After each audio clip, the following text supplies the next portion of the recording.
lakini siku ilifika, kwa sababu Mungu anafanya kile alichokisema, na Mungu ni mwaminifu kwa kile alichokiahidi. Hata sura hii ya pili ukisoma kitabu hiki cha Warumi, anasema Mungu anaendelea kuwa mwaminifu.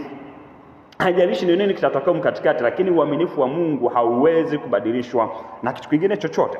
Kwa hiyo Mungu, hukumu ya Mungu ni ya uhakika.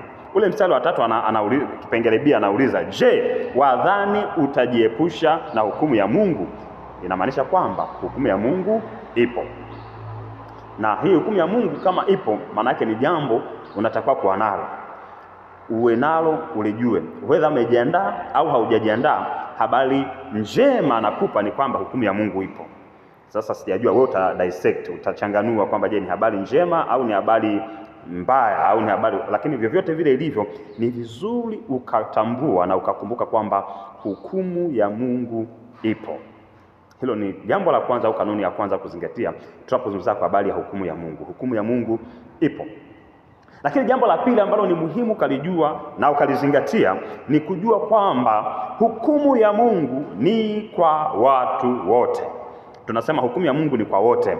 Kwa lugha ya Kiingereza tunatumia neno universal. Hukumu ya Mungu ni kwa watu wote. Ukisoma ile mstari wa 9 na 10, akwambia watu wote watahukumiwa. Wayahudi watahukumiwa kwanza, lakini pia wa mataifa watahukumiwa kwanza. Kwa hiyo hukumu ya Mungu haitabagua, haitaangalia huyu ni nani, kwamba kwa sababu huyu ni Myahudi atakuwa overlook. Kwa sababu Paulo anaandika waraka huu katika nyakati au mazingira ambayo Wayahudi wao kwa kufikiri kwamba wana Torati, wana sheria za Musa, wanaziishi sheria za Musa na kadhalika, wakafikiri wao ni superior, wao ni bora kuliko wengine au kuliko mataifa ambao hawakuwa na